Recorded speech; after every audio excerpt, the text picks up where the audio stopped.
make sure to give my dad a 5-star review. Make sure to like and subscribe to his YouTube. Thank you for listening and enjoy the show. This war will not end in some sort of a mythical negotiations for peace. It can only end in Putin's defeat or his sense of a defeat, which, by the way, could happen both in Ukraine and domestically in Russia. Well, hello, faithful politics listeners and watchers. If you're joining us on YouTube, thanks for being here today. I'm Josh Bertram. I'm the faithful host, and we have with us, as always, our political host, Will. It's good to see you, Will. Yeah, same. Thank you. And today on our show, we have Dr.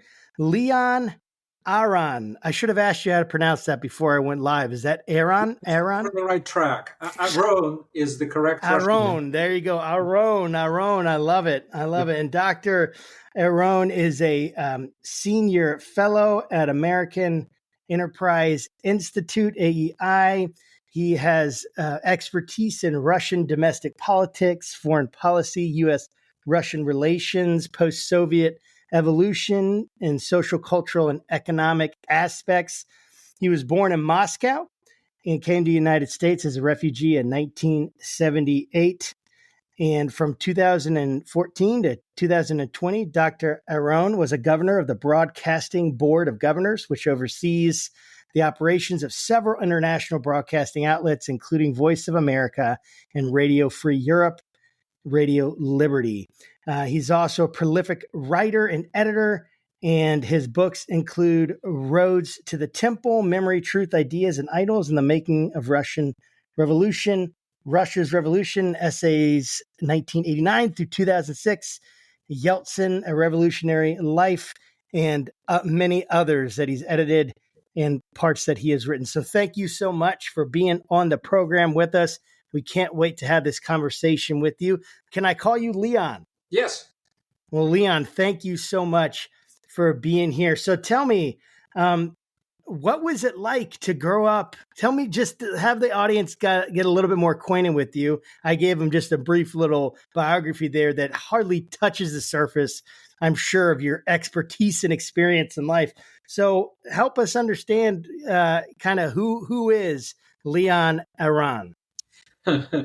Leon Aron arrived in the United States with a suitcase, $100, no passport, and a refugee visa. Oh my word!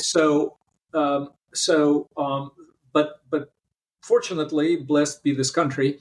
A month later, I was enrolled in undergraduate studies at Columbia University in New York, from where I got eventually a doctorate in political sociology and media sociology. I grew up in a relatively, in a very happy family with two doctors as my parents. Doctors are not what they are in the Soviet Union. In the United States.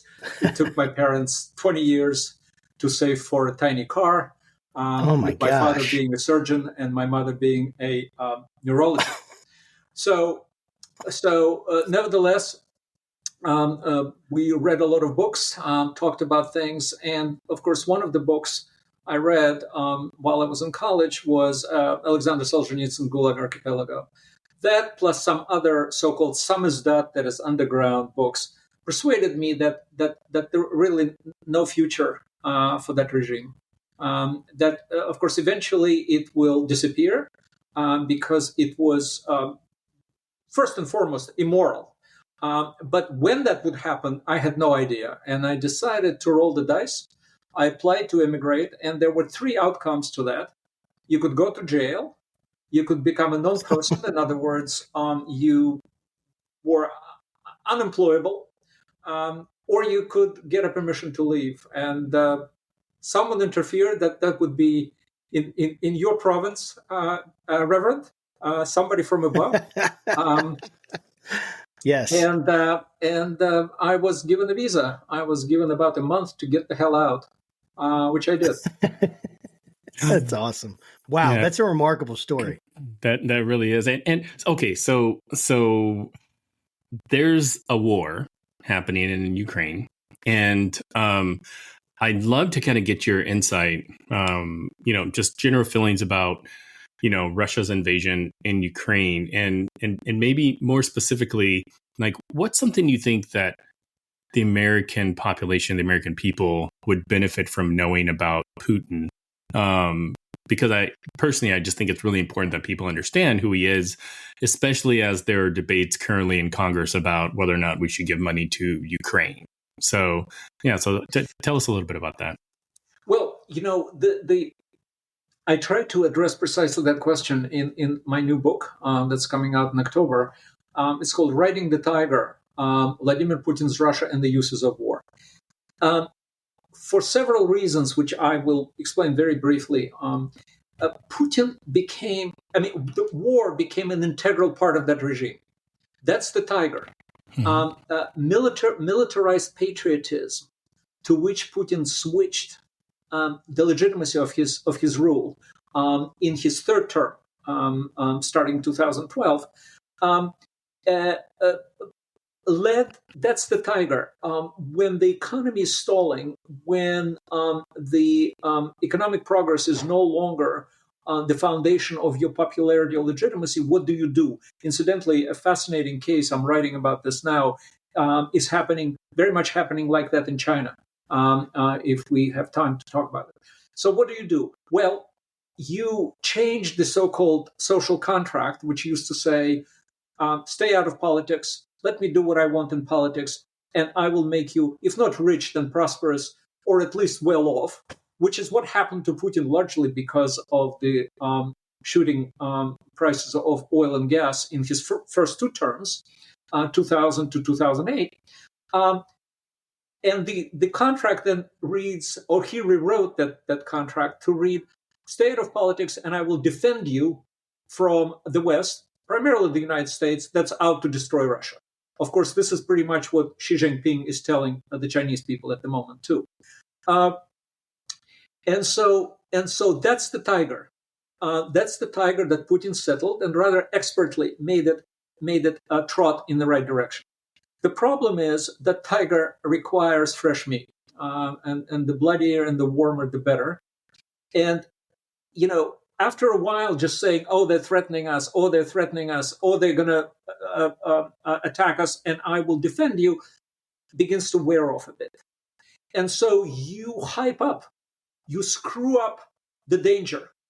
And eventually that tiger, I think, took Putin to the war in Ukraine. Now, that was not the only reason.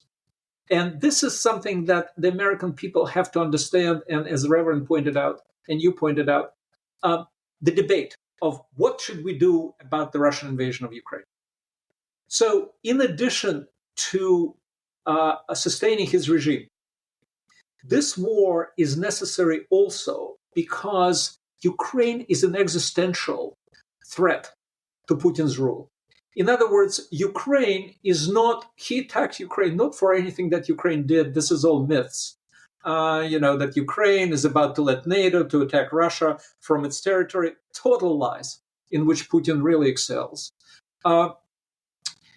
He attacked Ukraine not for anything it did or would do. He attacked it for what it was, which is a fraternal, which is true. I mean, they're cousins of Russians, very close ethnically. A fraternal, largest country in Europe outside Russia that was clearly turning towards democracy, a rule of law, human rights, and most importantly, the West, first the EU, and eventually, although that was a very distant possibility, the NATO membership. Putin could not tolerate this country as it was because eventually the Russians would start asking, well, if Ukrainians are free and prosperous and have human rights and liberties and integrated in Europe, why can't we have that? Hey, my mother is Ukrainian. Hey, my father-in-law is Ukrainian. My cousin lives in Ukraine. So that was the second reason. But the third reason, which is not always conveyed forcefully enough, that is that Putin, as all aging autocrats, remember, he's in power for almost quarter century. He's running for his fourth term. Next year, he'll be 72 years old. He runs for history books. He feels he has a mission, and that mission is to glorify himself and bring Russia back to where his beloved motherland, remember, Putin's motherland is not Russia, it's the Soviet Union, where his beloved motherland, the Soviet Union, that was destroyed by the plotting West. Absolutely, it did not collapse, it was destroyed. Where Russia inherits the superpowership, where Russia becomes the country to reckon with, to fear, where Russia begins to be respected again in the world. How do you earn respect? We earn respect in two ways, by our friends and by our enemies. It's easier, by the way, with enemies, because all you have to do is to say, America is my enemy, and your respect grows because you chose the richest, the most powerful country as your enemy. This is what Putin has done inside the country. All of this is to say, and this is the bottom line, I apologize for a long reply. No, you're okay. This war will not end in some sort of a mythical negotiations for peace. It can only end in Putin's defeat, or his sense of a defeat, which, by the way, could happen both in Ukraine and domestically in Russia. We could talk about it. He's playing a waiting game now. His only game here is to count on the Ukraine fatigue in the West. He cannot win this war otherwise. He cannot win this war, and he cannot walk away from this war. So for our politicians, for our public, remember, you cannot sweet talk Putin into admitting any kind of defeat or de facto defeat, no matter how what the context is, because that's the end of his regime. Too much is at stake. His personal place in history, the health of his regime, and his dream of the great Russia. So this is what this war is all about. The stakes are huge. Yeah, how come we don't hear more about like the Budapest Agreement? I mean, when the war first happened in Sure. Ukraine, I remember like we had another Russia expert, Judy Twigg from VCU. She's a professor of Russian studies, and we were kind of breaking apart the Budapest Memorandum, and and on one side it's like, okay, America's kind of holding up its side of the agreement, but Russia is definitely not. So I mean, like how. It just seems weird. I mean, one, I don't think most Americans know what the Budapest Memorandum is. And two, like, I'd be curious to get your thoughts if you think Russians know what the Budapest memo is. Well, yeah, the West keeps quiet about that memorandum. and the reason for that is in one word, it's shame. America, Great Britain, and later, sort of on the margin, France and China guaranteed Ukraine's security on the 5th of December, 1994, in Budapest, Hungary, in exchange for Ukraine's giving up its nuclear weapons. Had Ukraine not done so, I don't think there would have been this war. And nothing.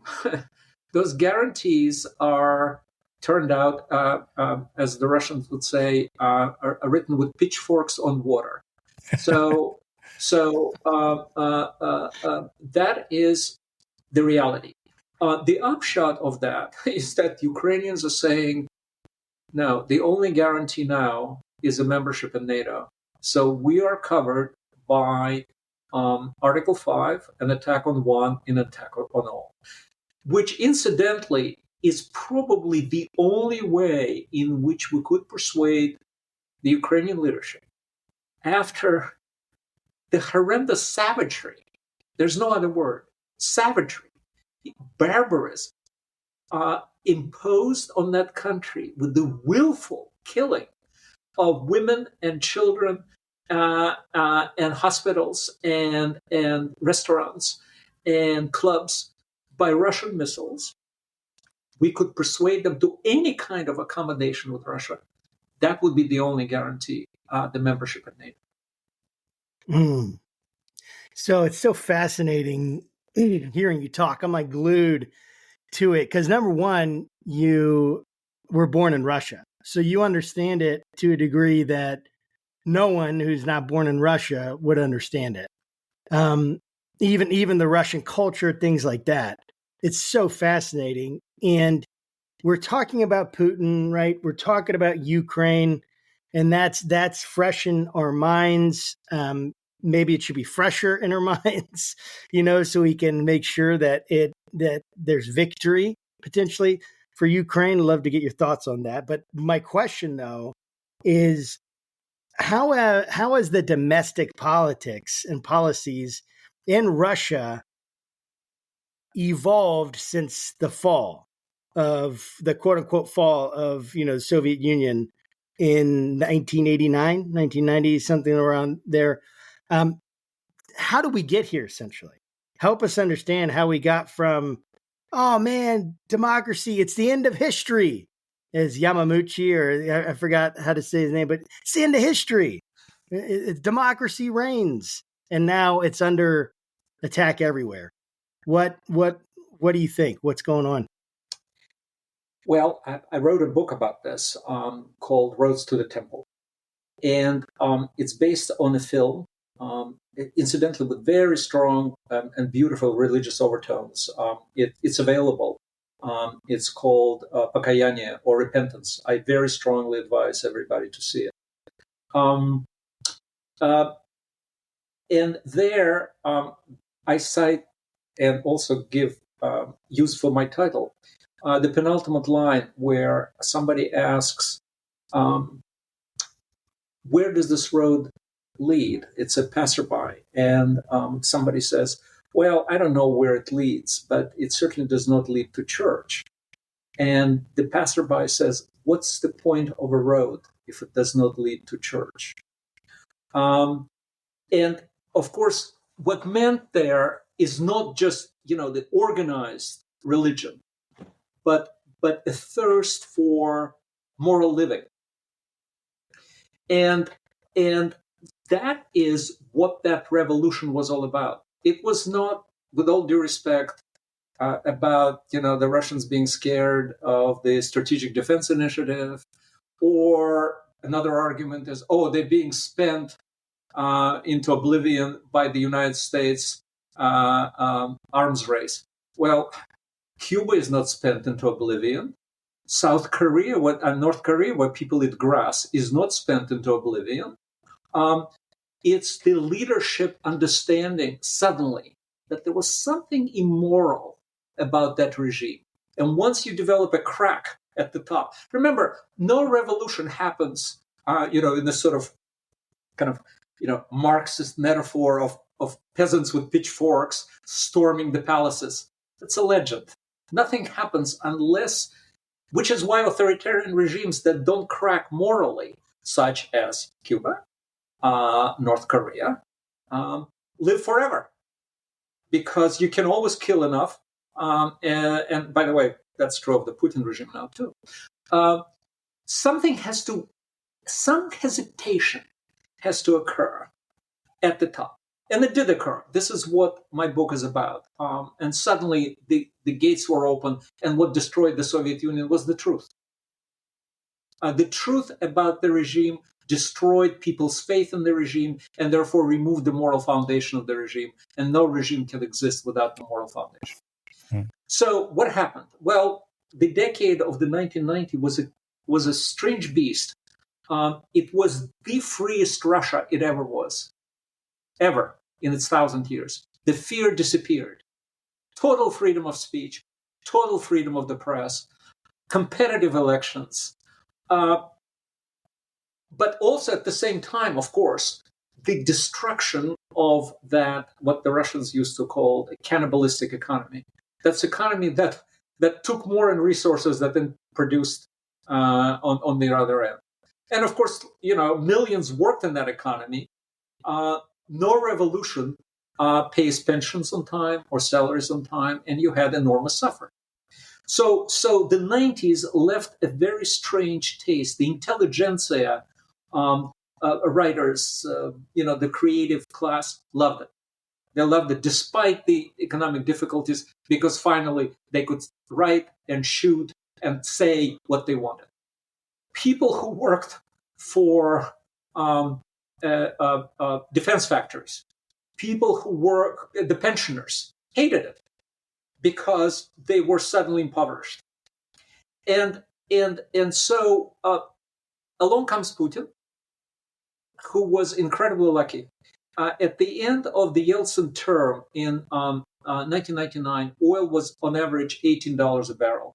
At the end of Putin's second term, it was $140 a barrel. He was extremely lucky in that ride. And also, of course, a new economy was handed to him at the end of the 90s on a silver platter. Remember, when Yeltsin took over the country, in Moscow, I saw this. On the balconies, people kept sacks of potatoes. The country was preparing for a famine. The ruble was absolutely worthless. The banks were not real banks. They were just savings for the state. So the national currency didn't exist. There was no stock exchange. There was no real banks. There were no instruments of modern economy. All of that, with great pain, was repaired, or if you say revolutionized, in the 1990s. So Putin gets this incredible ride on expensive prices of oil, and the economy with the respectable currency, private ownership, which immediately started. People forget, by the way, that the actual growth of Russian economy did not start under Putin. It started in 1999 under Yeltsin. So along comes Putin, the former KGB colonel major. And initially he looked and said the right things. But that, I think, is because that always is true of almost every modern dictator. They always start very progressively. And then the question is, what interferes? Staying in power forever. And so by the second term, you started seeing where Putin is taking the country. Also, historically, every revolution is followed by restoration. I mean, name any great revolution except for the much blessed American Revolution, which was also different in every regard. That was not followed by restoration. All the rest of the great French Revolution, the great British Revolution, they were all followed by restorations. So think of it as a Putin restoration plus the revenge of the KGB elites that were masters of the country and then became nothing. The revenge on the West and the recovery of the prestige of the country. And along the way, of course, their own. So Putin really speculated and built a lot of legitimacy on the very true feelings among the Russian people as well. The sense of humiliation. We were a great country, and look at us now. We were equal to America. America is always there. I call it a battered spouse syndrome. No matter, you could love me or you could beat me so long as you notice. So this, by the way, was true of the Soviet leaders as well. So we used to be equal to America, by the way, not just militarily, but morally. We were a moral counterweight to the immoral America, and look at us now. And I can go on and on and on. Putin really speculated on true senses of humiliation and pain from the disappearance of the great power. And I think this is, certainly, I listed you, there are other reasons, but this is probably how it all went. Yeah, that's really fascinating, and I can't. Number one, I can't wait till your book comes out because I definitely intend to read it. I read Fiona Hill's book about Putin, and a good friend of mine. Yeah, it's phenomenal, and really kind of it. It's almost like Maggie Haberman's book about a confidence man about Trump. Like I think Fiona Hill did a really good job just painting the picture of who Putin was, and I'm going to check out that film that you mentioned. I would even suggest to our audience, Winter on Fire is another really great documentary about Ukraine. It kind of just goes into the whole like Viktor Yanukovych era, the Maidan Revolution, and I think really colors a lot of what we see today. Talks about the invasion of Crimea or the takeover of Crimea. But if I may recommend another book, an early book by Fiona, actually co-authored, it was called Vladimir Putin: An Operative in Power. A terrific book.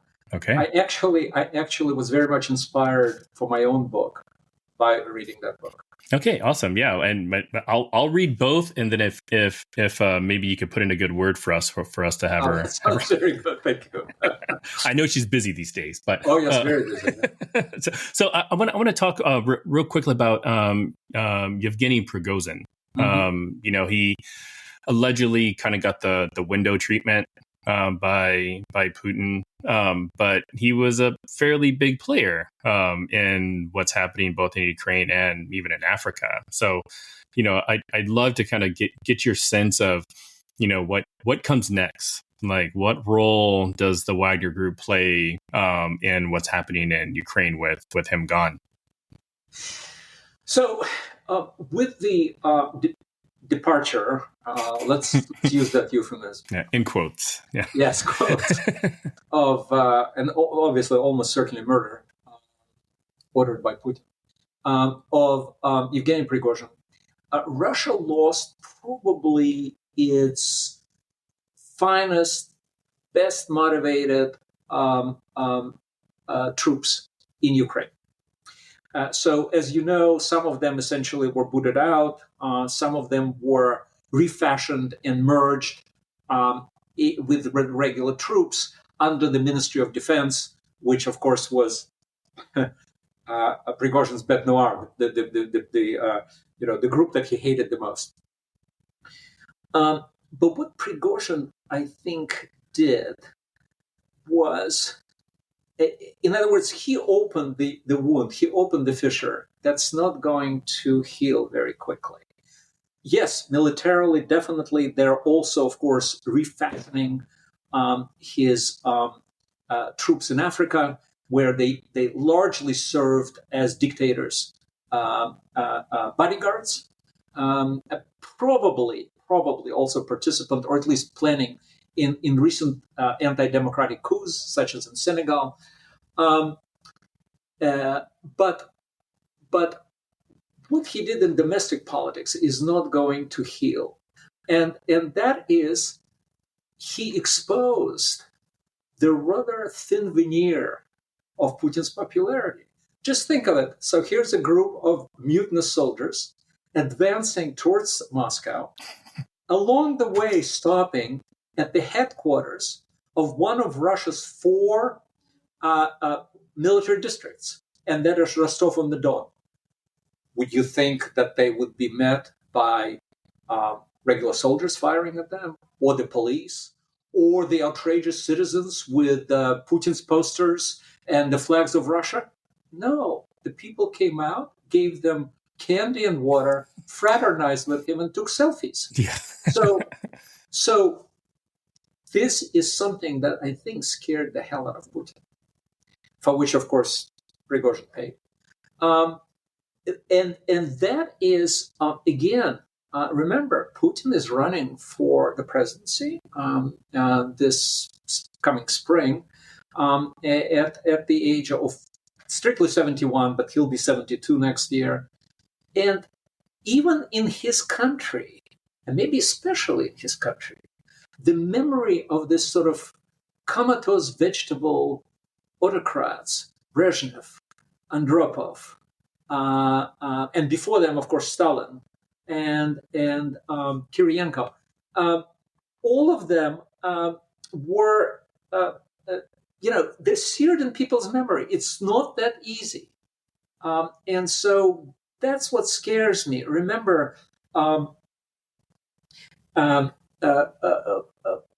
of the things for which Prigozhin paid with his life, and I think not so much actually there's a lot that he's done that Putin didn't like, but just before he started that march on Moscow, before he just blamed the Ministry of Defense, but he said something like, "This is a wrong war. This is not the war that is being described to us. Ukraine never threatened us.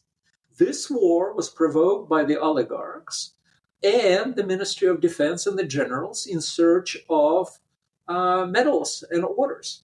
So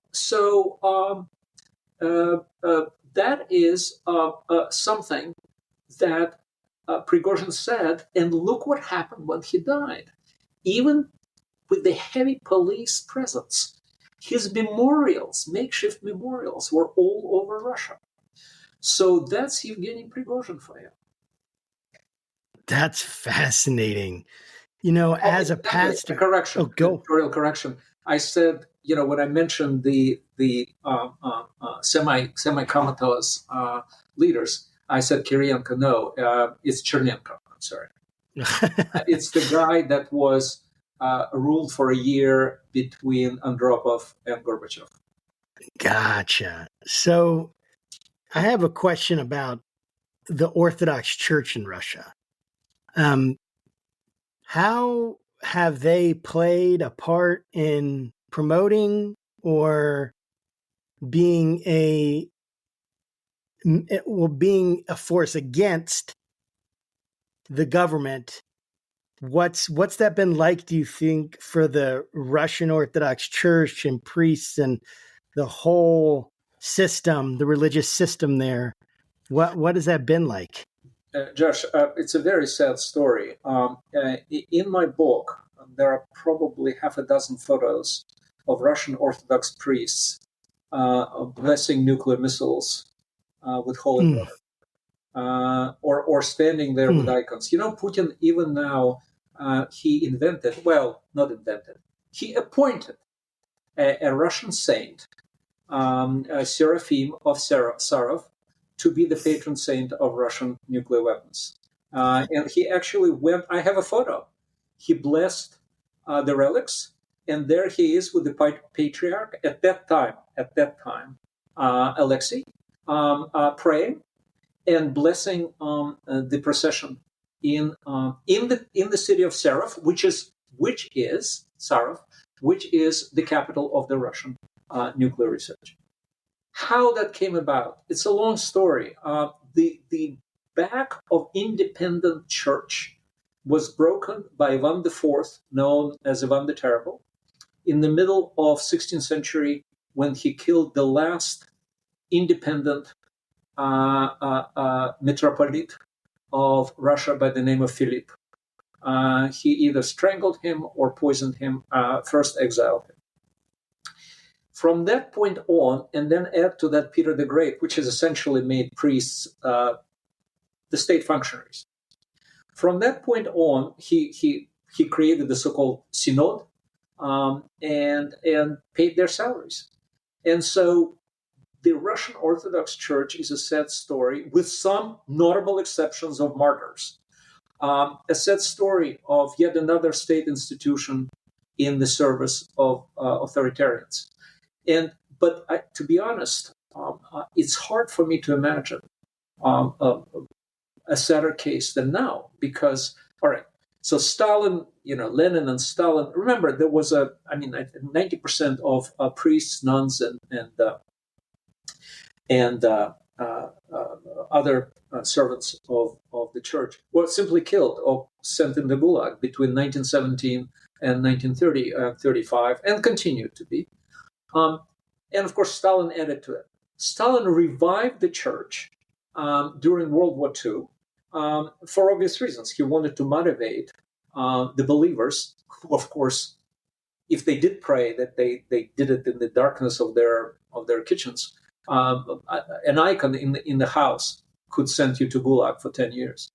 It was an officially atheistic state, actually modeled on the last years of Robespierre's French Revolution terror, where they just massacred nuns and priests. And so Stalin revived it, and it lived as an official institution after the war. What was disclosed during the time of Glasnost is that the top of the church hierarchy not only were informers and cooperated with the KGB, but some of them had ranks in the KGB. And so with all of that, growing up there, I can't imagine the support for this war is shameless. I mean, funny, in the Soviet Union, the church was used for propaganda purposes of peace. I mean, it was peace on the Soviet terms, but, the priests traveled to peace groups in the West and told them about how peaceful the Soviet Union was. This is the opposite. I mean, this is blessing the killing, incidentally, of the Russian Orthodox brethren in Ukraine. I mean, which, by the way, left to a rift. They no longer recognize the authority of the Moscow Orthodox hierarchy. They created their own church, but it's still the Orthodox Church, and that the Russian priests led by Kirill, the patriarch of all Russia, would do such a thing is just mind-boggling. Yeah. Okay. So, just out of respect for time, that this would be our last question, but I have to I have to ask, like, how does this end in Ukraine? I mean, I know you alluded a little bit to it earlier, but mechanically, tactically, like, how do you envision Russia's invasion of Ukraine ending? I mean, it seems like, Russia kind of comes up with all these red lines. If you send tanks, that's a red line. If you send, jets, that's a red line. And I know that there's this, I don't know if it's Russian propaganda, this threat of nuclear war. Oh, if you do this, I think that this came up recently with the Elon Musk thing and the Starlink, like some, defense person said, hey, if you activate the internet, it's going to unleash World War III. And, it didn't actually manifest itself. So I'm curious on how you think it's going to end. Well, first of all, spoilers alert. I talk about this in the last chapter of my book. Mm-hmm. I'm very troubled by this. Imagine a war you cannot win and cannot walk away from. You cannot lose it because you'll be, and that's a separate issue, but the Russians forgive a lot, the Russians elite, but I can give you 5 cases of the regime change in Russia, starting, by the way, with the first Crimean War with Nicholas I, 1853 to 1856, when he lost Crimea to the Turks and the British and the French, died, and his son instituted a complete change of the regime, including the liberation of the serfs. So Khrushchev was embarrassed in Cuba in 1962. He was out 2 years later. And I could give you all kinds of examples in Russian history. So what do you do? Well, the first thing he counts on is the Ukraine fatigue, as I mentioned. Frankly, Trump scares me because Trump says, I'll finish this war in 24 hours. Well, to finish this war there's only one way to finish it in the 24 hours, and that is tell President Zelenskyy, we're no longer supporting you. Go and make peace with Putin however you want. We're done with you. I mean, I don't see any other 24-hour solution. Barring that, two can play the wait game. Putin cannot wait forever. I mean, we already see sanctions are not bombs. They don't work instantly, but there's inflation. There are some shortages. You can find you can fly Russian planes on your own recognizance, as they say, because they're all foreign made and nobody services them anymore. And there are no spare parts. And some of them are way beyond their maintenance control. and so on and so forth. So he can't wait forever. And so what do you do? And again, with spoilers alert, I do suggest a nuclear blackmail. And that is confronting the West. And I describe how he can do it. He can couch it in all sorts of operations and terms. And I think the Baltic republics, Estonia, Latvia, and Lithuania are very vulnerable. In any case, he could provoke a direct confrontation with NATO. And they say, whoa, okay. We're going into the all-out nuclear war, eliminating the civilization. Let's step back. Let's have a comprehensive solution, which, of course, would imply at least ceasefire in Ukraine, with Russia holding on pretty much to what it already has, and so on and so forth. This is a very troubling issue for me. I don't see how Putin can end this war with even a semblance of victory, which he must have. I always say the advantage and the disadvantage of the authoritarians over democracy is that democracies want peace and authoritarians want victory. And that is exactly what we have there. Man, that's sobering for sure. It's a really quick question. How can people keep up with your work and follow you and follow what you're doing in your research? Where can they go to get more of what you're writing? Well, thanks for the question. So they can get on the AEI.org site and ask, type my name. They'll see everything I do. I am on Twitter, or currently X, at RTTT, which is Roads to the Temple. Leon Aron at RTTT.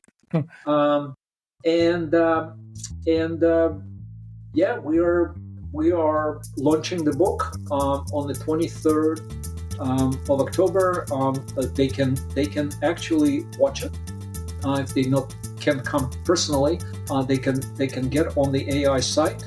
There's a link, and they could see my conversation and hear my conversation with Corey Shaki, who is the Director of Foreign Policy and Defense. Oh, that's so great. Well, thank you so much for being on. We'll have to have you on again after October to talk even more depth about your book. We would love to do that. And so, guys, thank you for joining us today. And if you're watching on YouTube, thanks for watching with us. And until we meet next time, don't let your conversations be left or right, but up. All right, guys, have a great day. Bye. Thank you. Okay.